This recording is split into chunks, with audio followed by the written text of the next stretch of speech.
Hello, welcome on in. It's Betting Weekly Game Bet Match. It's the number one tennis betting show and podcast brought to you in association with Bet Rivers, your hometown sportsbook. It's a new week, a different day. Usually we come to you on Sunday with our preview of this week's tournaments. Obviously the start date now for this week in Canada is Tuesday.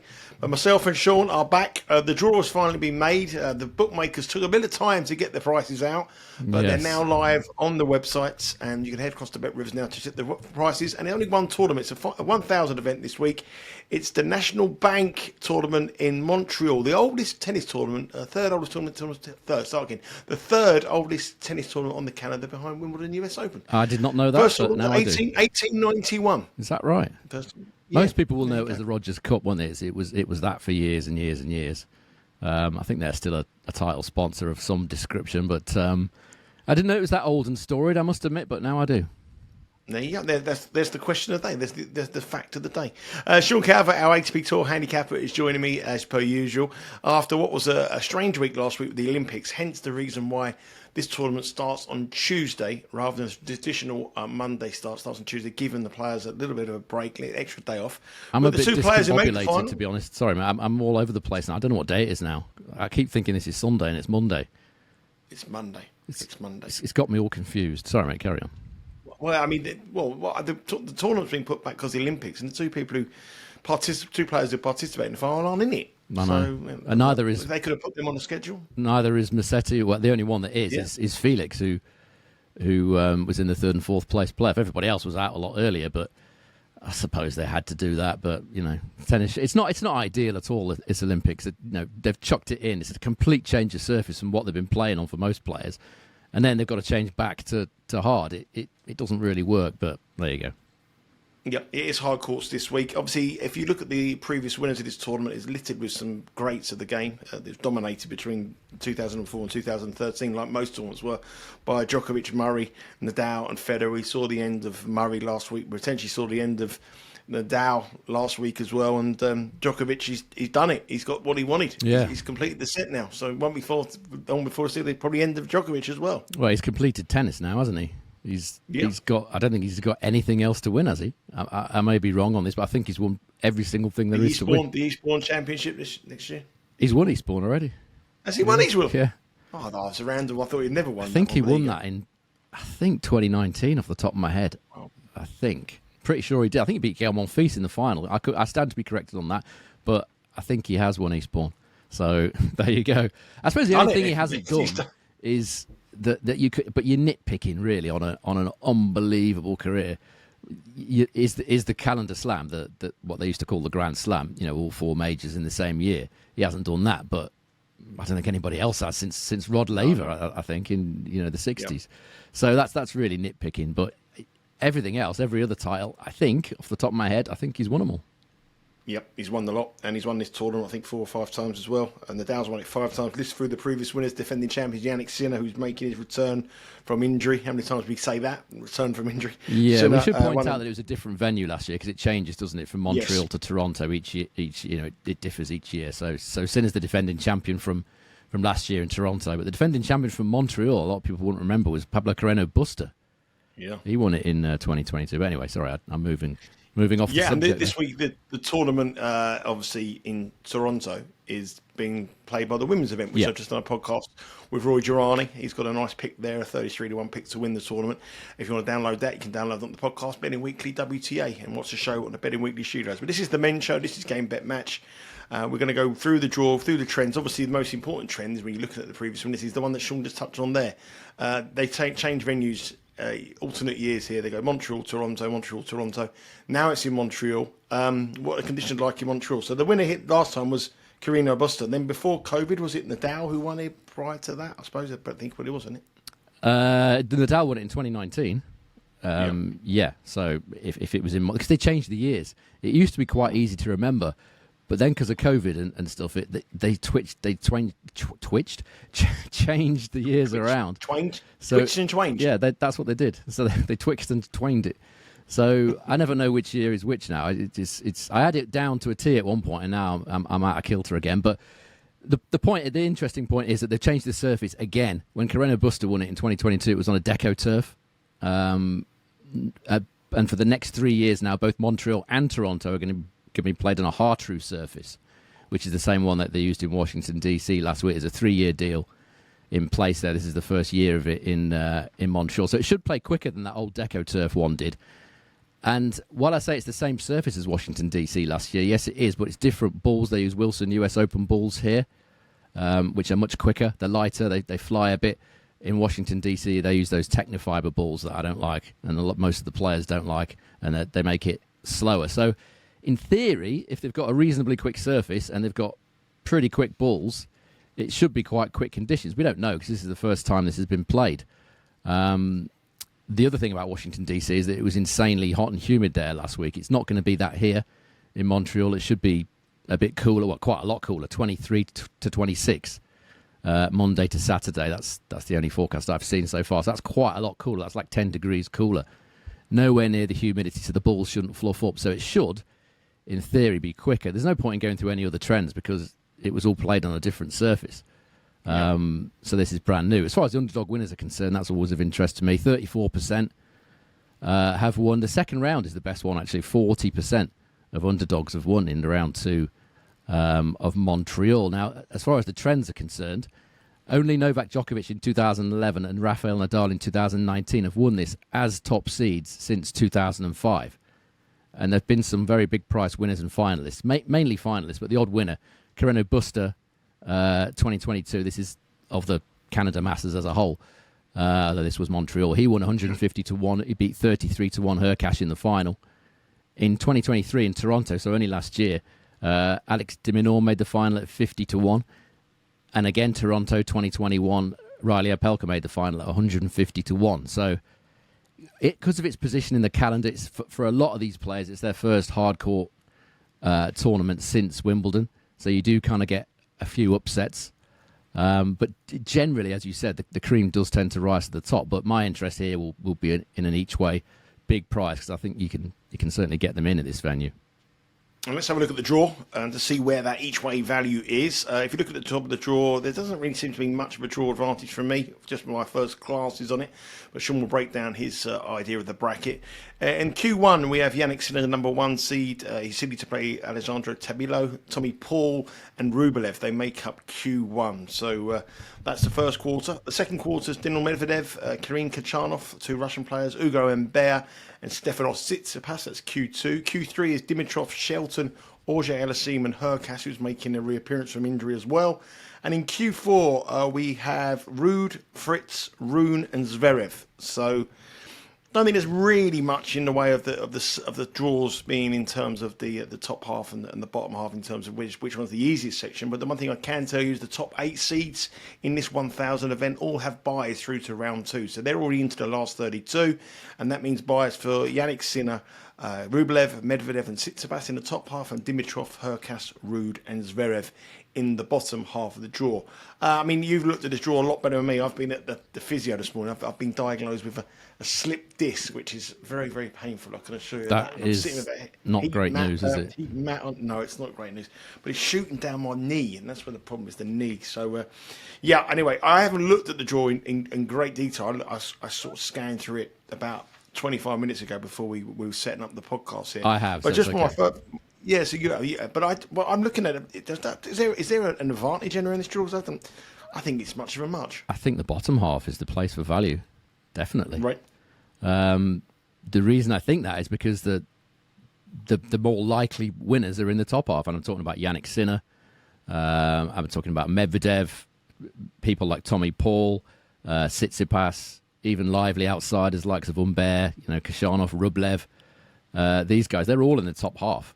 And the bottom half, if you take out Zverev, which I'll come on to him in a minute, I think this is very, very open indeed. Zverev looked absolutely shattered at the Olympics when he played Musetti, who unfortunately we got a third place, didn't we, with Musetti, which is unfortunate because he needed to come in the top 2. That was very unlucky there. Lost to Djokovic in the semis, but it's very. Some people may have taken our advice on him to win the medal, and a lot of people took them to win the medal, so they would have cashed on that. It's a decent bet, though, wasn't it?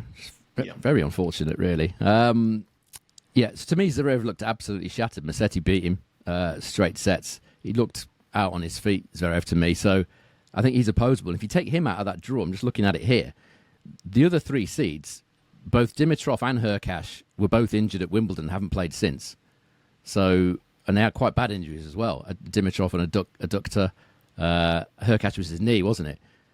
So we're taking those two on chance. We're guessing on their fitness, really.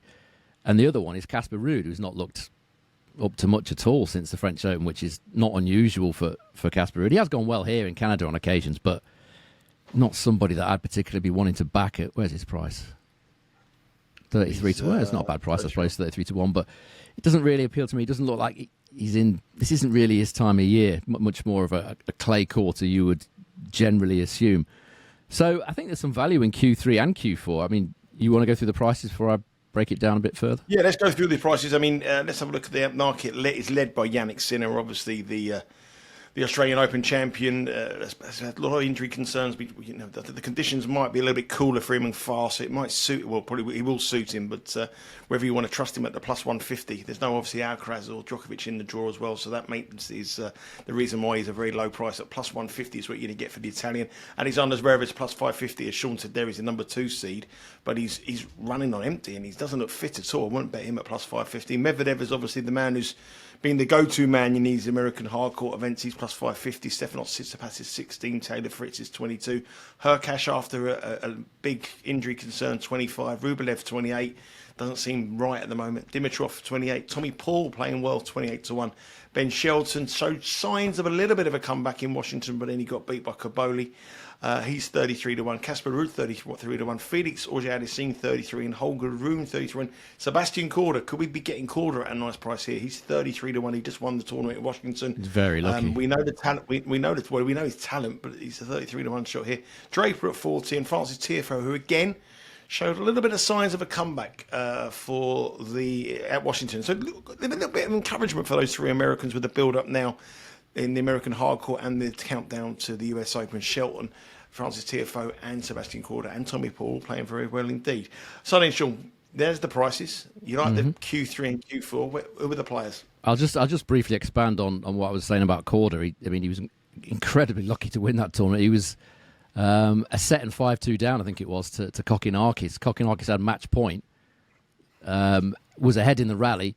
Korda kind of defensively bunted one and started walking to the net, and it landed over Kokkinakis' head on the outside of the line. He ended up winning that point, and then Kokkinakis obligingly choked, and he ended up coming back all the way back to win. And Kokkinakis was 1.01 in play. So Korda escaped that and ended up winning the title. So you consider yourself a little bit lucky if you got on Korda there. But yeah, he's going to be tired. It was a tough old week in Washington DC last week, wasn't it? Very, very hot and humid indeed. So for me, the 2 ones I'm going to take here, Q3 and Q4, they look, as I said, the bottom half looks more attractive. Happy to take on the likes of Dimitrov and Hurkacz in Q3. They're both injured. Shelton, for me, just isn't doing it at the minute at all. Lost to Caboli, didn't he, in Washington DC a few days ago? Just he's not the same player he was. I say he's not the same player he was this time last year, is what I was about to say. But even this time last year, he wasn't that great, and it was the US Open that he sprung to life, wasn't it? So maybe he'll do that again at the US Open, but not playing well enough for me. The obvious one for me is Felix in Q3. Yes, he's played a lot of tennis. He's got to the semi-finals of the Olympics, which for him, on a clay court, that's got to be absolutely massive. Beating Medvedev, who I don't think he'd ever beaten before, certainly had a very, very poor record against Medvedev. Ended up just missing out on a medal. So that's a great week for him, and he was serving really well. Beat Casper Ruud on a clay court, which is not that easy to do.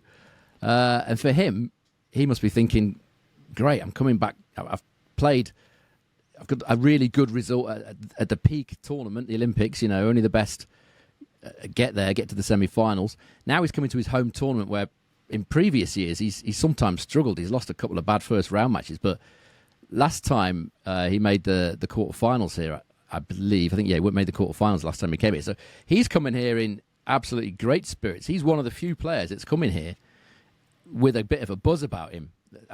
A lot of these others, not Sinner because he's not played much tennis, but the likes of Zverev, Medvedev, Tsitsipas, Fritz, all these guys got to be a bit jaded by now, having played the Olympics as well. But Felix has got this extra motivation playing at home. His round one looks a very handy draw against Caboli, who looked absolutely out on his feet yesterday against Korda. He had nothing left to give at all against Korda in the Washington DC final. So you would expect Felix to win that. And the rest of his immediate draw is Mannarino, who's virtually retired now by the look of it. Hurkacz, we don't know about his fitness at all. So I'm happy to take him as one of my bets, 33-1. I think that's a decent shout in Q3. He's certainly going to be the most motivated, the one who wants to win this, rather than these others who are perhaps feeling their way back after injury or have played a lot of tennis since the Olympics. And I've got one in Q4. He's also a player. He's also a player. Sorry, Sean. He's also a player that when he goes on a good run, he goes on a very good run. He's a confidence player. He gets got a lot of confidence from that win. Did he win 3 tournaments on the spin at the end of last year or the middle of last year? He won 3 tours back to. It was kind of the end. It was the indoor hard season, wasn't it? The end of the last year or the year before. He won a load of them in a row, didn't he? Indoor hard is generally his service, but conditions here. I'm assuming they're going to be quick. You know, the Hard-True surface is lively.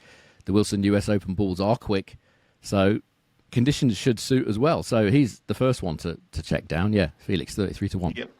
Like that better indeed. Felix Auger-Aliassime 33-1. He's a player that everyone was talking about at the start of the year to win a major. He was up to the top 10 in the world. He was a player that people were saying, he's the one who's going to break through with the likes of Sinner, the likes of Alcaraz a few years ago. Hasn't got it, but when he's confident and when he's on form, he's a very dangerous opponent. And he's serving a huge well. morale booster.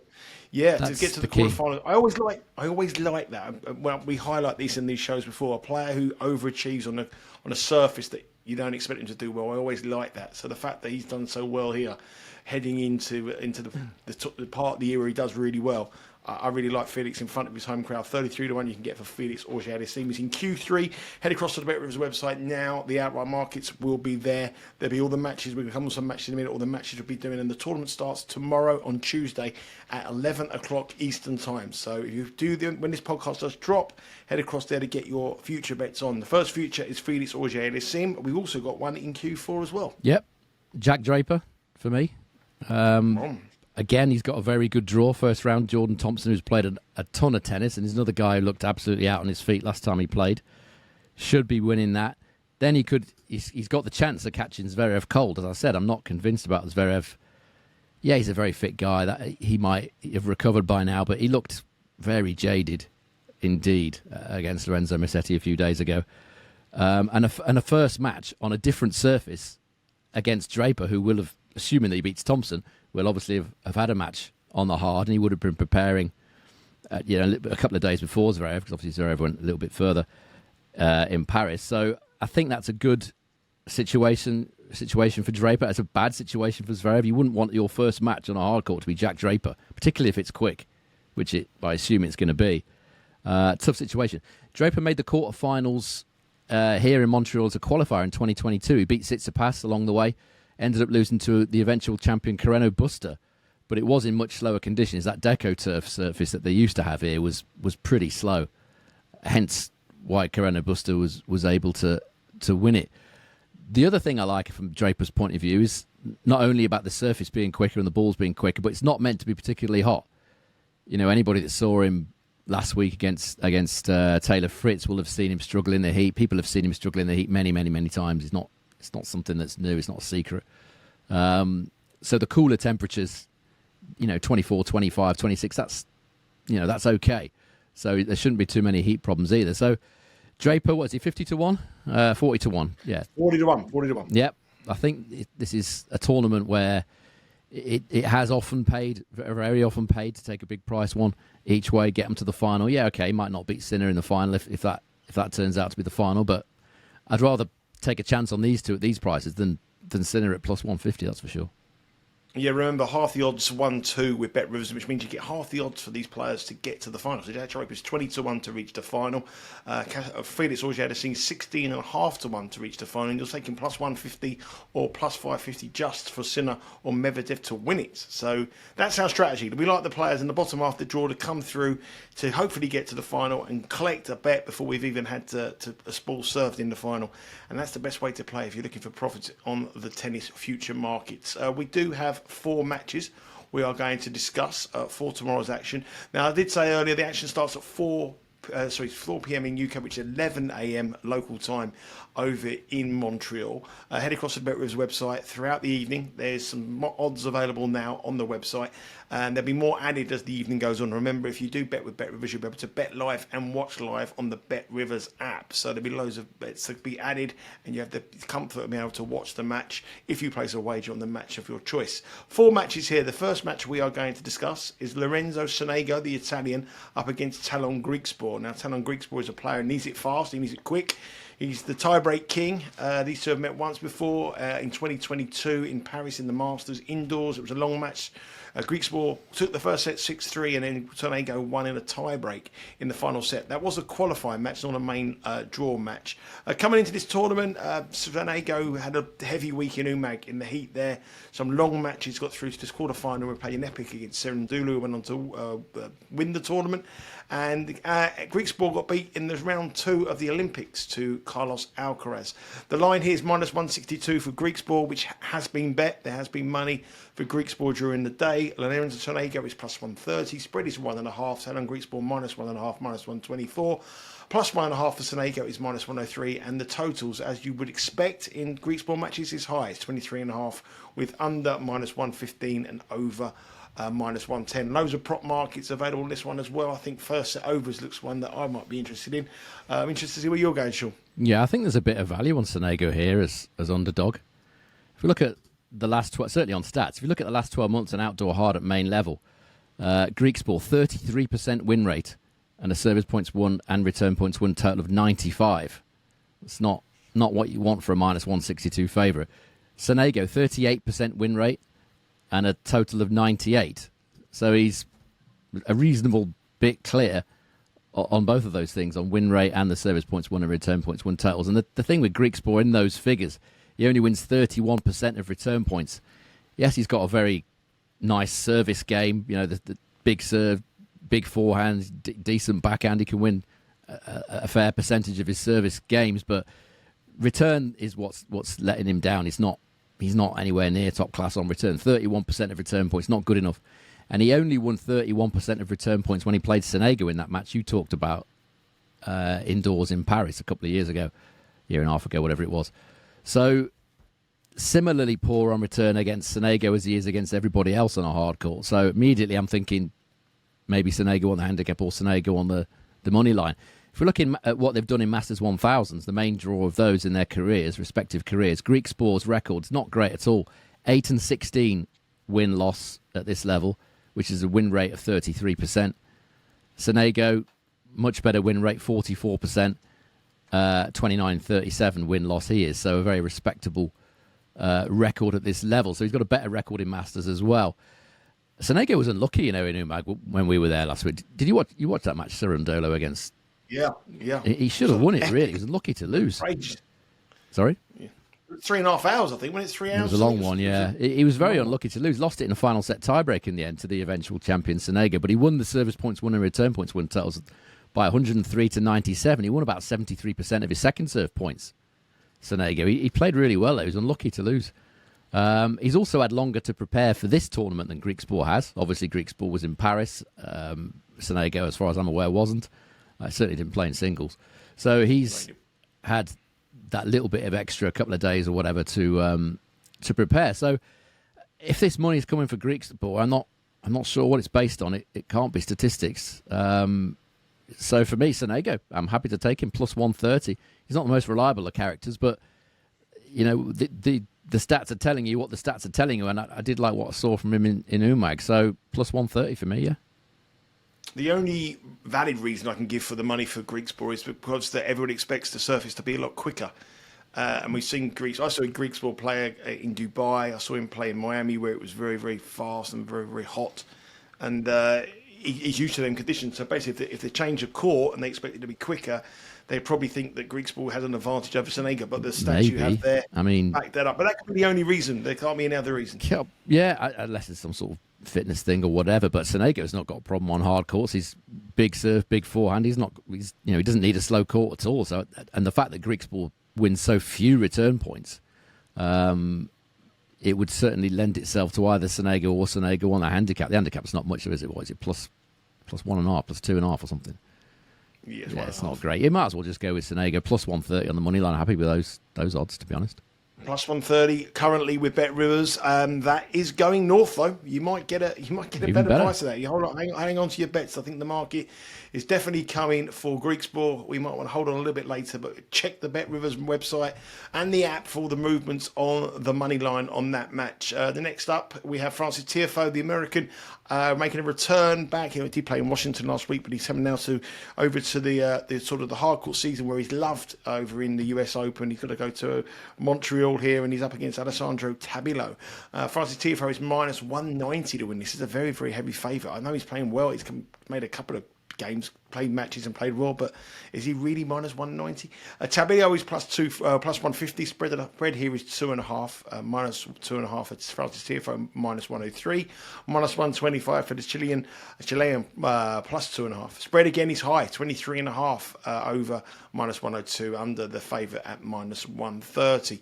If you look at the head-to-head here, it's overwhelmingly in favour of Tiafoe. They've played 3 times before, 3 wins for Tiafoe. The first time was many, many years ago, 2014, in a Futures event. But most recently, they played at Indian Wells, where Tiafoe won 6-4, 6-4. But if you look at the hardcourt form this year, Tiafoe isn't having a good time with it. He's 10-10. He's actually losing on the year, on his record. He's making a losing year this year on all services, but he's 10-10 on hardcourt compared to Tabilo, who is 9-3. I know Tabilo's coming in not great form, lost in round 3 at Wimbledon to Fritz, lost in the first round in Griekspoor to Berrettini, and also lost in round 1 at the Olympics to Safiullin.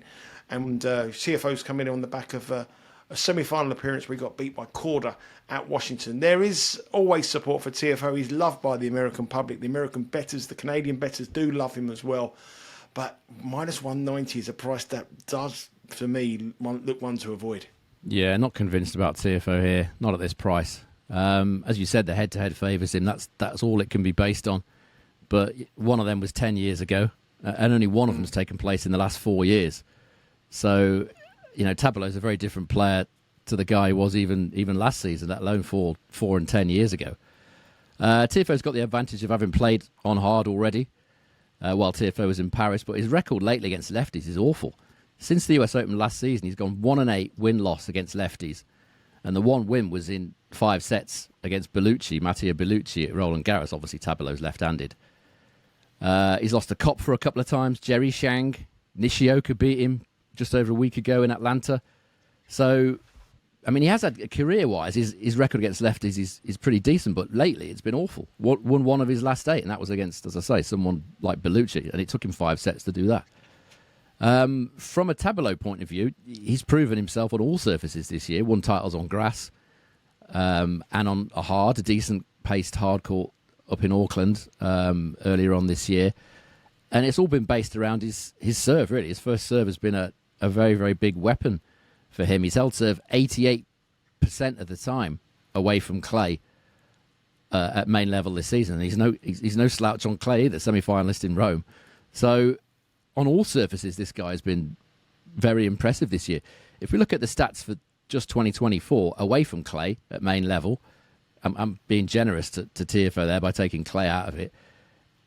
Tiafoe's service points won and return points won total is 100. Tabilo's is 102. And as I said, Tabilo holds 88% of the time away from clay this season. Historically, Tiafoe's always been one for tight tussles in Canada, particularly early on.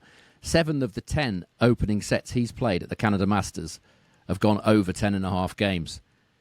Now he's playing a guy who holds 88% of the time, a lefty who he struggled against very badly in the last year or so. I think the things to do here, either take Tabilo on the money line, plus 150. It might take him a little time to get into it because he's obviously coming from the clay, but the way that he's been serving, it shouldn't be a problem for him to at least keep it tight in the opening set. So I think over 10.5 in set 1 here, plus 180 with Bet Rivers. I think that makes a lot of appeal for quite a few reasons.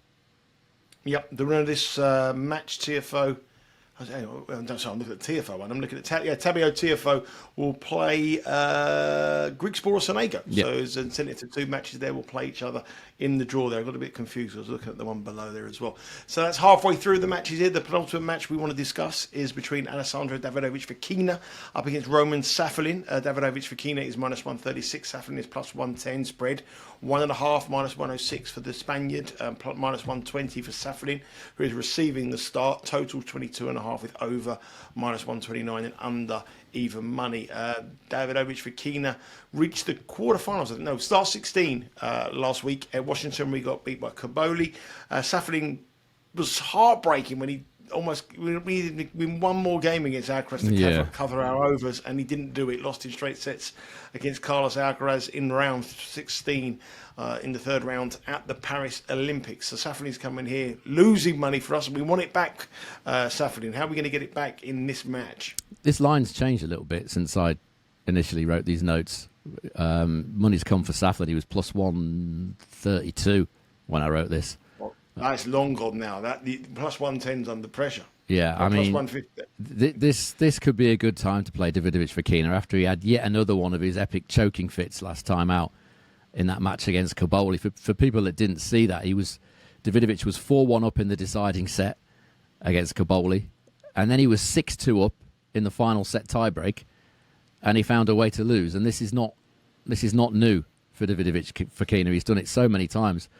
He's done it at least 2 or 3 times against Rublev. He's been in that sort of position in a tiebreak and lost the last sort of 4 or 5 points in a row. He's one of the worst guys you could ever bet if you're in a situation, if you're the kind of person that likes betting 1.01, 1.02. Don't do it with Davidovich Fokina because he'll manage to find a way to lose, and he certainly did it again. So this could be a great time for Safiullin to play him. It's got to knock your confidence, that.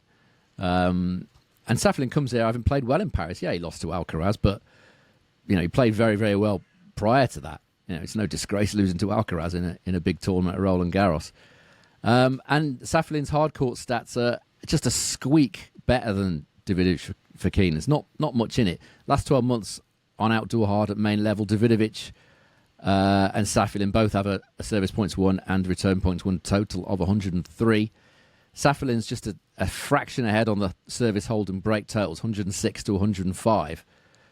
So the other factor is that Safiullin he has the bigger game. He wins 75% of his first serve points on this surface compared to 69% for Davidovich. And if it's as quick as I'm kind of hoping and thinking it might be, that could be a decent advantage for Safiullin. The other side of the coin is that Davidovich has the advantage of having played on hard courts for the last couple of weeks, whereas Safiullin is switching surfaces. I'd have been happy to take Safiullin at the sort of plus 130 odd that he was before. Now that it's come in a bit, I'm not quite so keen, but I still wouldn't be backing Davidovich at minus 136, that's for sure. No, flaky Davidovich. That's been polite. That's been he's generous. 9-7 this year. Very generous. 9-7 this year on hard court for Davidovich Fokina. Only 5-7 for Safiullin. So he hasn't. And Safiullin hasn't had a great year by standards. But this is Davidovich Fokina. If you like the head-to-heads, they've met once before. It was a long time ago, 2019, at the Challenger, and Davidovich Fokina won 6-3, 6-3. So. Plus 110 is Safiullin. We may have missed the boat there. Plus 130 earlier on with Bet Rivers, and that may have been a bet. But at plus 110, we're leaving that one. Final match: Cam Norrie, the Brit, minus 143 up against Marcus Giron, plus 115 spread, 1.5 minus 120 the pair. Total is 22.5 with over minus 125, under minus 110. These two have met 3 times previously, and it's Norrie who leads 2-1 in the head-to-heads. They've met quite recently as well. In 2023, Norrie won in the quarterfinals in Auckland after 3 sets. In Vienna in 2022, Giron won indoors 6-3, 6-4, and in Washington on the hard court outside, Norrie won 6-4, 6-3. Obviously, Norrie hasn't had the best of it at the moment.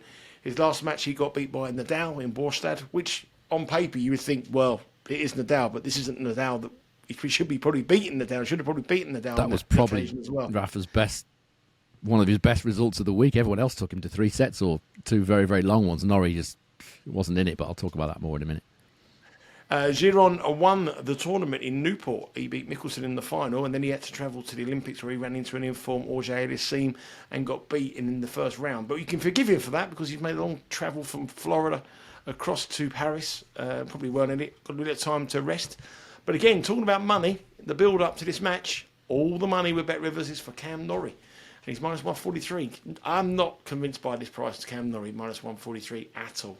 This one's moved the other way then, in that case, from when I looked at it this morning, because Giron was pretty much even money when I looked at this. Plus 115 now. Yeah, that's... Well, I'm not sure what that's all about. I mean, Cam Norrie skipped the Olympics due to a forearm injury. Presumably, that's the injury that I can only assume he might have had that when he was playing Nadal or just before, because it wasn't great at all from him against what was a 50% what's left of Nadal. Very disappointing performance that was from Norrie in what's been a season of disappointing performances from Cam Norrie. But minus 143, there's no value on that at all. We backed Giron, didn't we, to win Eastbourne about 20-1 on the grass, and of course he didn't win Eastbourne, but he did win Newport a couple of weeks later on the grass, so that's kind of annoying. But that title will obviously give him great confidence. I don't think he can be too bothered about losing to Felix in the Olympics on clay. That's not going to bother him much. But Norrie's he's not been able to get anything going since Rio, which was the last time that he won 3 straight matches at any tournament. He's barely won 2 at any tournament since then. His decline has been quite marked, really. He's slipped down to only just inside the top 50 now. I think he's 47 in the world 47. Now, Cam Norrie. Yeah, Giron's 10 places higher now, incidentally. I was just about to say that. He's the one on the rise and Norrie's on the woeful. Yeah, I mean, not that it makes a massive amount of difference to an individual match, but it's certainly not where you want to be. You don't want your guy at minus 143 being ranked a lot of places lower. But their stats at the last 12 months at main level away from clay, they're exactly the same, apart from the fact that Giron has a better win rate. Norrie's only got a 46% win rate. Giron's 54%. Their service points won and return points won totals are both 101, and their hold and break totals are both 102. So there's no advantage for Cam Norrie on the stats. If anything, given that Giron's got a better win rate, you would give it to Giron. And Giron goes well in North America generally. He made the last 16 in Toronto as a qualifier here last year. Beat Holger Rune, beat Ruusuvuori, and he's won 6 of his 9 matches at the Canada Masters. As I say, usually plays his best tennis in North America. And Norrie's coming in here with an injury doubt as well. So I'm not sure why this money's come for Norrie, unless he's looked amazing in practice, which I doubt, to be honest, but I suppose you never know. Giron, I think, represents a little slither of value here. Yeah, money line, plus 115. Like that, Giron. And again, heads across the BetRivers website. These are moving markets, and Giron is going north. And he's probably get a bigger price for him. Obviously, Safiullin is going the other direction, which may put you off the bet, but it's obviously enhancing our opinion here to have a bet on here. If you've been following all the bets since the start of the year, we are more or less dead flat, minus 0.55 units. A bit of a poor week last week after a very good week the week before. That's what happens in tennis, but there's a lot more to play for, a lot more tennis action coming across some big tournaments, big 1,000 events in the next few weeks. And then the big one at the end of the month, it's the US Open in Flushing Meadow, where myself and Sean will be over in New York. If you're over in New York, say hi. Come and meet us for a drink. Let us know if you're there. We're more than happy to come and see you, have a little bit of a laugh, have some bets, watch some tennis together. And also make sure you subscribe to our YouTube channel, Betting Weekly Studios, for all the content here, not only on the tennis, but also on the soccer as well. The European leagues are back. It just seems like yesterday that the European Championship finished, but all the leagues in Europe are back next week. And all the boys are working hard on all the content that come your way. So if you want you covered on tennis and you also want us covered on soccer, Betting Weekly Studios on YouTube is the home for that. Make sure you subscribe to our podcast, Betting Weekly Game Bet Match, which is available on your preferred podcast provider. And also give us a follow on our socials at Instagram and on Twitter at Because We Win, where you'll be able to follow myself and Sean on our next trip, which will be in New York in just over 3.5 weeks' time. I'm hoping and I'm praying that this back can stand an 8-hour flight. I'll get you some Valium or something. Oh, Sean, I need something like that. Hopefully, loads of exercises, and we'll be ready and raring to go over in New York. Before we head off, Sean, or what? Give us a recap of your picks. I mean, the outright picks, we've got Felix Auger-Aliassime at 33-1, and we have Jack Draper. I was just about to say Scott Draper again there at 40-1. But who's the matches? Where's the official plays on the matches? Yeah, I'm going to take a couple of them here. The prices that appeal to me the most, which is Sonego as underdog, Lorenzo Sonego as underdog against Griekspoor plus 130.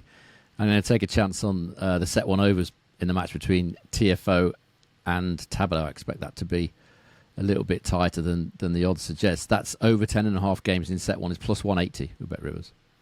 Yeah, a couple of nice prices there. Make sure you head across all Bet Rivers website. All the markets will be updated, as we say, throughout the day. It starts on Tuesday, a strange day for a 1,000 event, but it starts tomorrow due to the Olympics, which means our schedule's probably going to change a little bit this week because we can't do a show tomorrow because it's going to be exactly the same matches we've spoken about. So we will be back for sure on Wednesday and hopefully get another one in before the end of the week. We'll see what we can do in terms of our schedules there, but we're definitely back on Wednesday with the latest Betting Weekly Game Bet Match. Make sure you subscribe to the YouTube channel and download that podcast on your preferred podcast provider. Sean, thank you very much for your time. Enjoy the rest of your day. I'm going to rest up, get some exercise, and get that back ready and ready. Get that sorted. Yeah, I will do. Take care, and all the best, and good luck with your wages.